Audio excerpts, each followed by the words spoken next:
When I picked up the phone that Sunday morning, I had no idea those 5 words would shatter something inside me that had taken 70 years to build. I had just brewed my coffee, the same old ritual I'd done every morning for as long as I could remember, when I decided to call my son, Daniel. He and his fiancée, Emily, had been planning their wedding for months. Or at least, that's what I thought. The last time we'd talked, Emily had said they were finalizing the date. I had even offered to help pay for the decorations, simple ones, nothing extravagant, but she smiled and said they had it under control. That should have been my first clue that something wasn't quite right. Still, I told myself not to interfere. I didn't want to be that mother-in-law who meddles and irritates everyone. I just wanted to know when to buy my dress. I had even seen one at the boutique downtown, pale lavender with lace sleeves, elegant, not flashy. I imagined myself sitting in the second row, watching my son smile at the woman he loved. So that morning, I dialed Daniel's number with a light heart. When the call connected, it wasn't Daniel's voice that answered. It was Emily. "Good morning, Emily," I said cheerfully. "I was just wondering when the big day is. I'm so excited, I want to make sure I have my dress ready." There was a pause. A long, awkward pause. Then she said, almost too casually, "Oh, we actually got married yesterday." I froze. My hand tightened around the phone until my knuckles turned white. "I'm sorry. What did you say?" Her tone didn't change. If anything, it grew lighter. "We got married yesterday. It was just something small, very intimate, only special people." Only special people. Those words didn't just sting, they cut. I stood there, in my kitchen, surrounded by the photos of Daniel as a little boy. The one of him in his school uniform, the one from his graduation, the one of him smiling next to his late father. My throat felt dry. "Special people," I repeated softly. "So, I wasn't special enough to be there?" "Oh, please don't take it that way," she said, that fake, polite tone in her voice. "It was just close family, my parents, my sister, and a few friends." I wanted to laugh. I really did, because I was his family. I was his mother.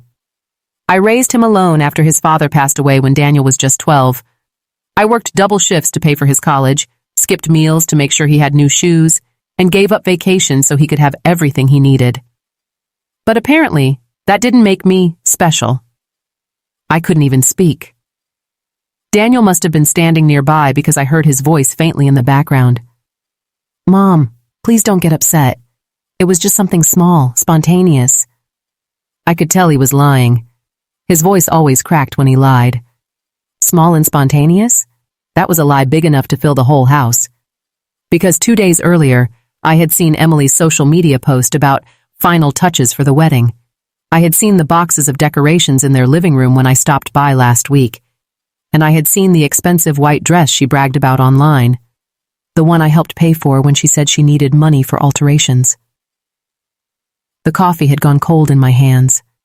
My heart was pounding so hard it felt like someone was knocking from the inside of my chest. I didn't shout. I didn't cry. I just said quietly, "Congratulations, I hope you're happy." And I hung up. That night, I sat on my bed, staring at the wedding invitation that never arrived. My hands trembled as I looked around my house, the house where I had raised Daniel, the same walls that had heard his first words, seen his first steps, and sheltered us through years of struggle. How could that same boy, the one who once clung to me when thunderstorms scared him, look at me now and think I wasn't special? I remembered all the times I had bailed them out, the time their rent was overdue, and I paid it without hesitation. The time Emily's car broke down, and I used my emergency fund to help her. The time Daniel called me at midnight because they had run out of groceries, and I drove across town with bags of food. Every memory suddenly felt heavy, tainted by the realization that maybe, all along, they didn't see me as family. Maybe they saw me as a resource. I cried that night. Not the loud, angry kind of crying, but the quiet kind. the kind that feels like your heart is dissolving. But something else happened as I cried. For the first time in years, I thought about myself. When was the last time I had bought something just for me? When was the last time I had gone somewhere without asking if Daniel or Emily needed anything? When was the last time I had said no? The answer hit me like a slap. Never. 2 days later, I got another call. This time, it was Daniel. "Mom," he started nervously. "We wanted to come by this weekend. There's something we need to talk about." A part of me, the foolish, hopeful part, thought maybe he wanted to apologize. But when they arrived, Emily was holding a folder, and Daniel looked like a man rehearsing an excuse. They didn't even sit down properly before Emily started. "So, the landlord's been really strict lately. We're behind on rent. You usually help us around this time of the month." My chest tightened. I looked at them.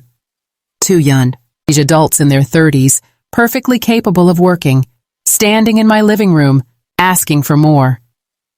Something inside me cracked. "Emily," I said calmly, "didn't you tell me you only invited special people to your wedding?" She blinked, clearly not expecting that. "Well, yes, but that's not—" "Then I suppose," I interrupted, "you should ask one of those special people for help with your rent." Daniel's head snapped up. "Mom." "No," I said, my voice shaking but firm. "For 3 years, I have helped you. I paid your rent. I bought your furniture. I even helped with that wedding you didn't invite me to, and all I asked in return was respect." "Mom, it wasn't like that." "It was exactly like that," I said, "and I'm done pretending it wasn't." Emily's expression changed. She wasn't angry, just shocked, like she couldn't believe her usual sweet voice hadn't worked this time. I looked at both of them and, for the first time in a long while, I didn't see my son and his wife. I saw two strangers who had learned to smile when they wanted something and vanish when they didn't. "I'm sorry," I said, standing up, "but my days of being your safety net are over." Daniel's voice trembled. "So that's it? You're just going to abandon us?" I looked at him, my only son, the boy I once thought was my whole world. "No, Daniel, I'm not abandoning you. I'm just finally saving myself." They left soon after, slamming the door on their way out. But the sound that echoed wasn't anger. It was freedom. That night, I sat by the window, the same spot where I used to wait for Daniel to come home from school.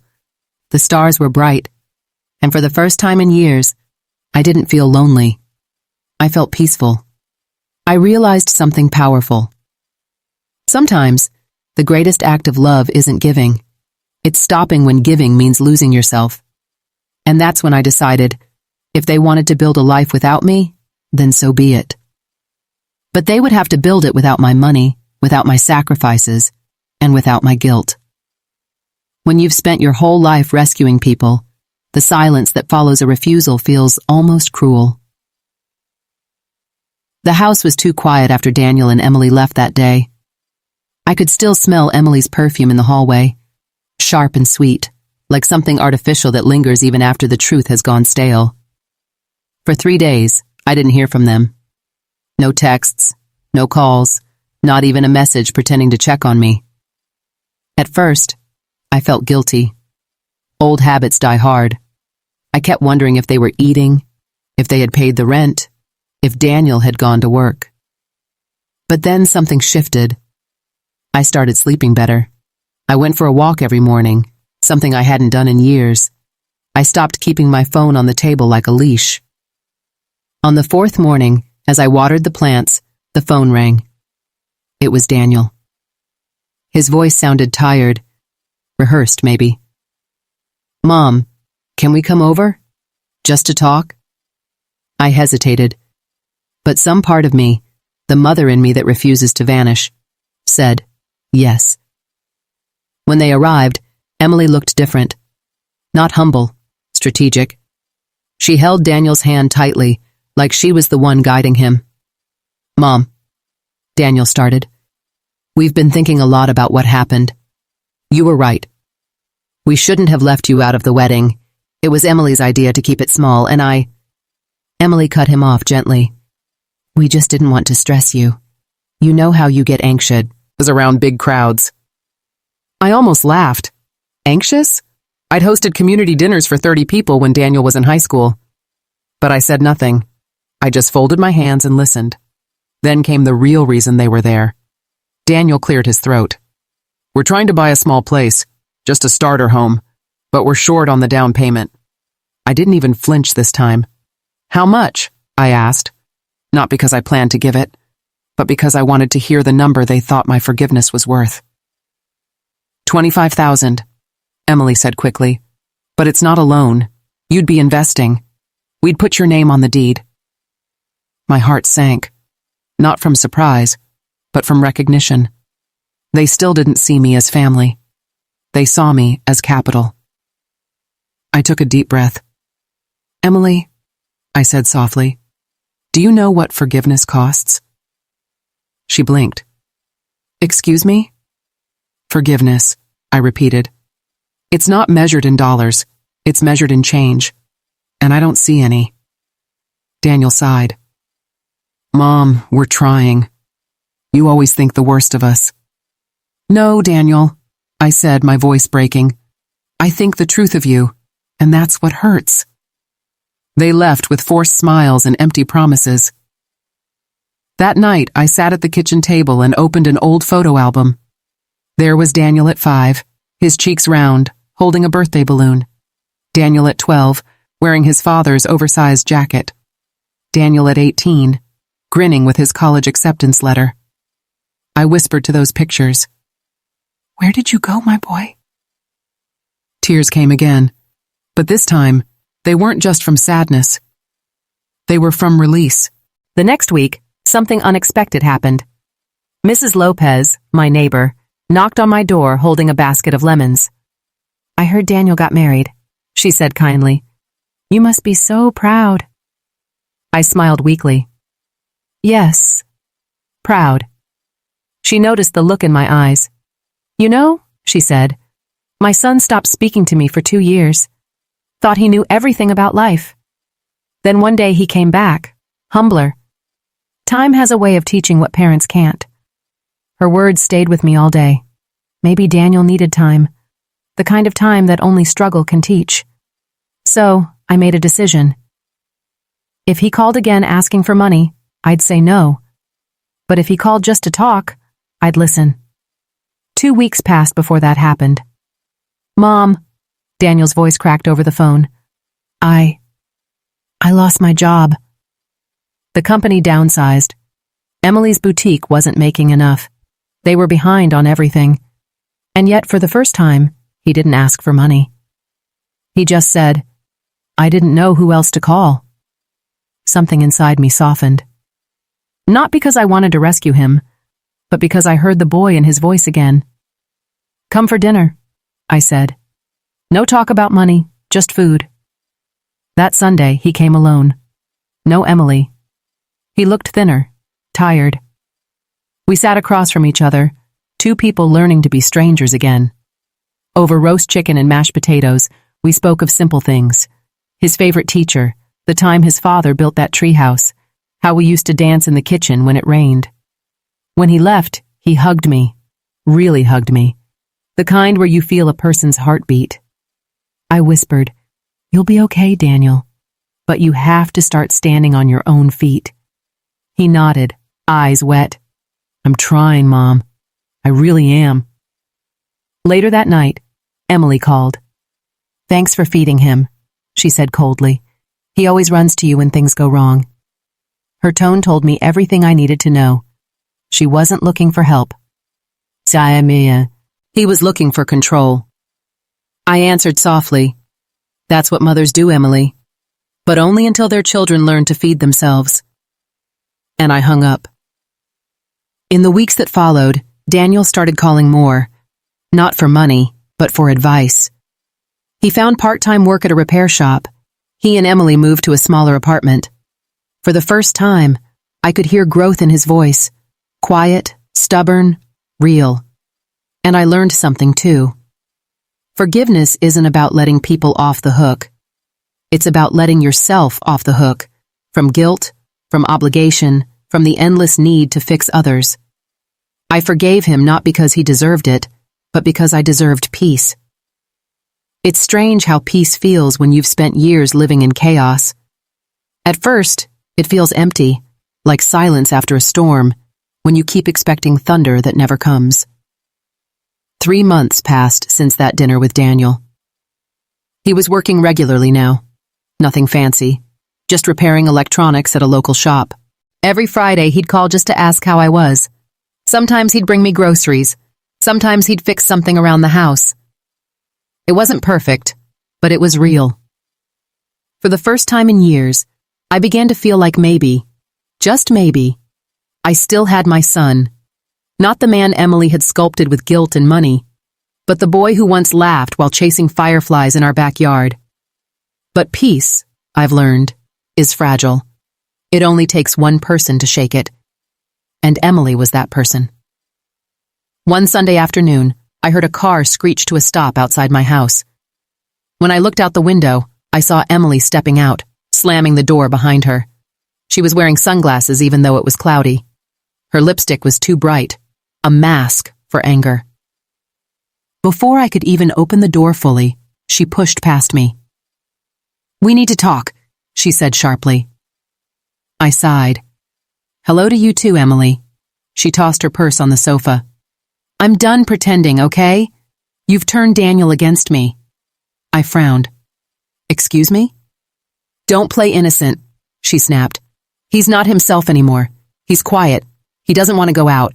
He says he's saving now. You did this. You filled his head with your nonsense about independence." I took a deep breath. "Emily, maybe Daniel is finally learning to stand on his own." She scoffed. "Oh, please. He's miserable. You and your moral lectures, you're trying to make him hate me." Her words stung, but not because they were true, because they revealed her fear. Control. That's what she was losing.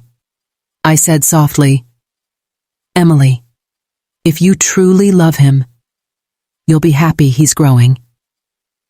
Her voice rose. "Growing? He's shrinking. He won't even let me buy the things I want. He says we have to budget. I didn't marry a financial advisor. I married your son, the one who used to spoil me." I stared at her, stunned by how openly she said it. Then something in me hardened. "Emily," I said, "I'm sorry if you're unhappy, but maybe this is the first time Daniel is being the man he was meant to be." Her eyes narrowed. "You think you're so wise, don't you? Just because you're old and alone." The words sliced through me, but I didn't flinch. I'd heard worse in my life. I only said, "I may be alone, Emily, but I'm not afraid of it.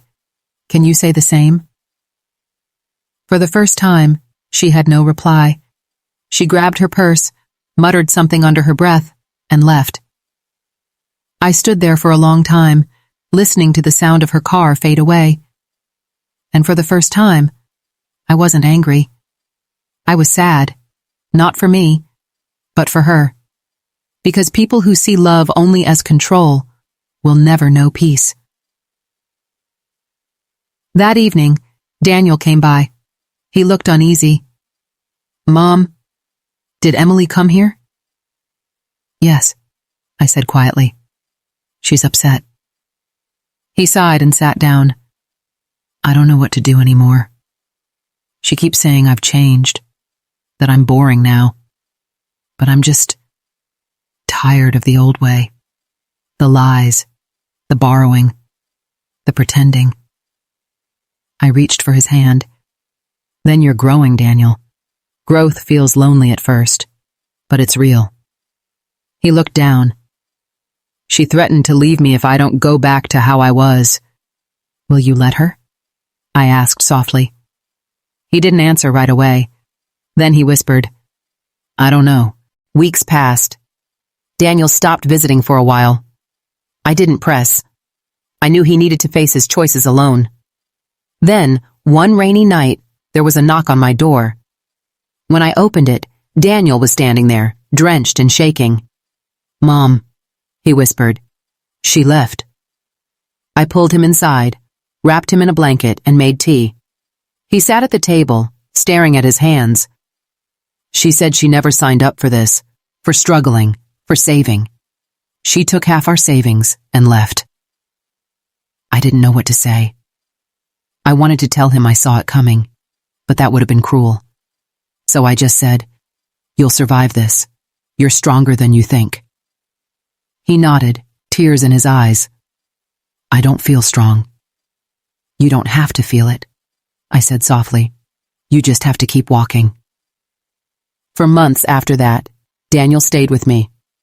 We cooked together, watched old movies, talked late into the night. I saw flashes of the boy I once knew, gentle, kind, funny. But I also saw something new, humility. One evening, as we washed dishes side by side, he said, "Mom, I used to think love was about giving people what they wanted. You taught me it's about giving them what they need, even if it's truth." I smiled, tears filling my eyes. "You finally understand, my son." He looked down at the soap bubbles, his voice trembling. "I'm sorry for everything, for choosing her words over yours, for forgetting who raised me." I placed a hand on his shoulder. "Apology accepted. But remember, forgiveness doesn't erase the past. It just lets us build something new over it." Months later, Emily called. Her voice was small, fragile. "Can I speak to Daniel?" He agreed. They talked for a while.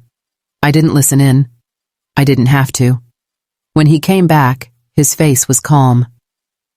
"She's in trouble," he said quietly. "She's been evicted. Wants to stay here for a while." I felt my chest tighten. "And what do you want?" He hesitated. "I don't know, Mom. I still care about her, but I don't want to lose myself again." I looked into his eyes, those same eyes that once begged me for toys, now filled with questions about life. "Then help her," I said, "but don't save her. There's a difference." He nodded slowly. "I think I understand." A week later, Emily came. Her clothes were simple, her makeup gone. She looked smaller, not just in body, but in pride. When she saw me, she whispered, "I'm sorry." I said nothing, just stepped aside and let her in. She stayed for dinner, quiet and humble. She thanked me for the food. She helped clean up afterward. And for the first time, I saw something human in her. Not the sharp edges of greed, but the soft beginnings of remorse. After she left, Daniel turned to me. "She's different now. Maybe this is our second chance." I smiled gently. "Maybe. But promise me one thing, Daniel." "What?" "That this time, you'll both build something on honesty, not dependency." He nodded. "I promise." That night, I sat by the window again. The same stars, the same wind, but a different kind of silence. Not lonely, but peaceful. Sometimes life circles back, not to repeat, but to repair. And sometimes, forgiveness isn't just a gift you give. It's the soil where new things can grow. I used to think weddings were about flowers, music, and vows. But I learned that the real wedding, the one that truly binds hearts, doesn't happen in a church or a garden.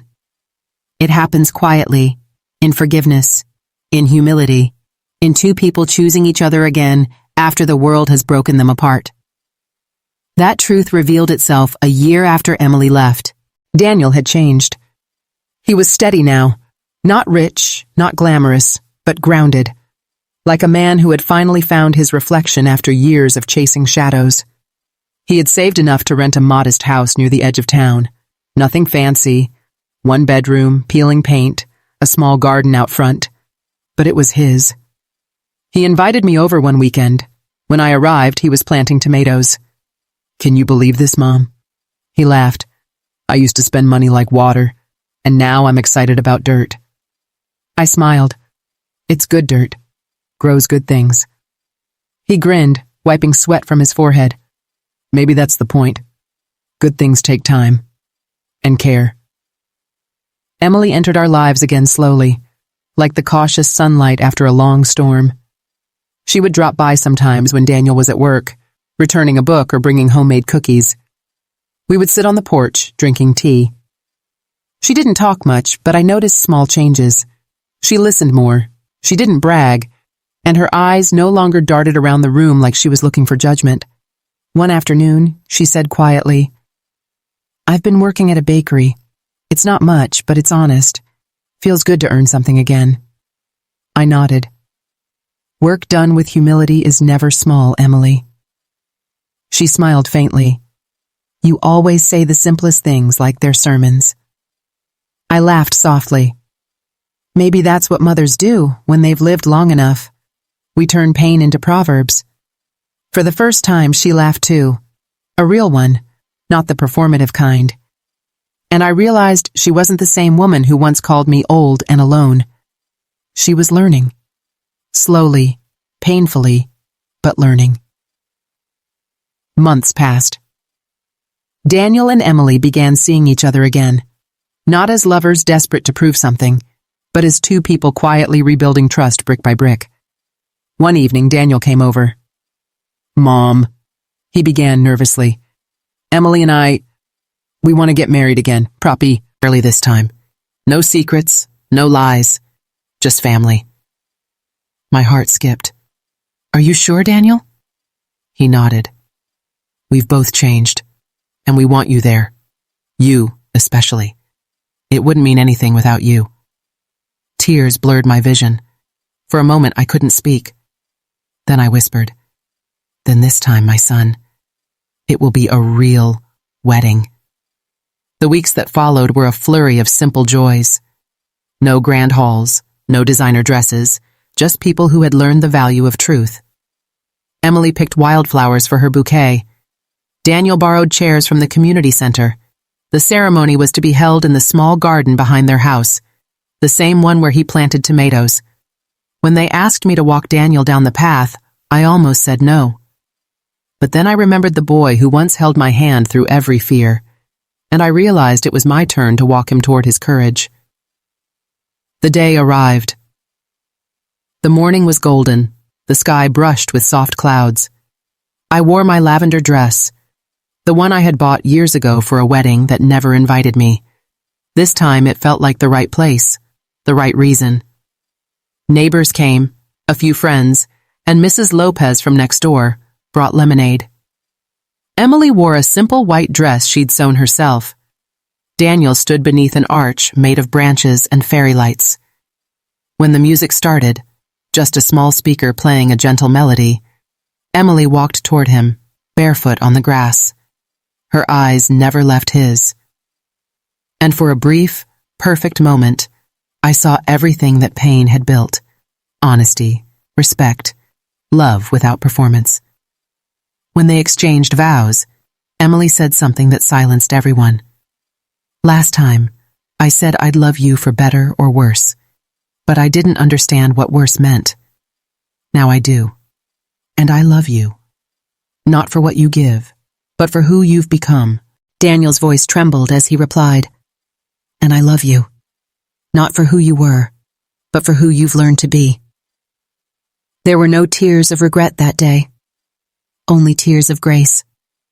When they kissed, the wind picked up, carrying laughter through the trees like a quiet blessing.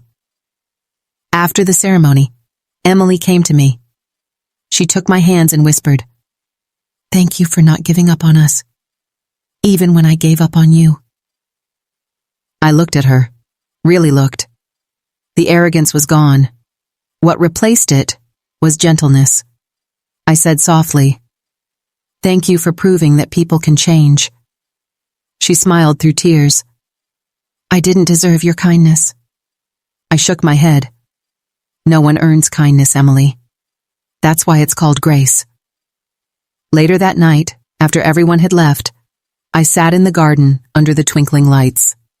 Daniel and Emily were inside, laughing softly as they cleaned up. I closed my eyes and thought of my late husband, how he used to say, The hardest part of love is letting people fall so they can learn to stand. I finally understood what he meant. Love isn't about keeping people safe from pain. It's about loving them through it, and trusting they'll find their way back when they're ready. As I looked at the stars, I whispered a quiet thank you, not to anyone in particular, but to life itself.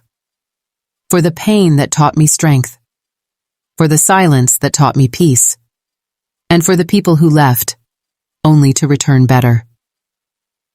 Years have a way of softening even the sharpest memories. Time doesn't erase, it rewrites, with gentler ink.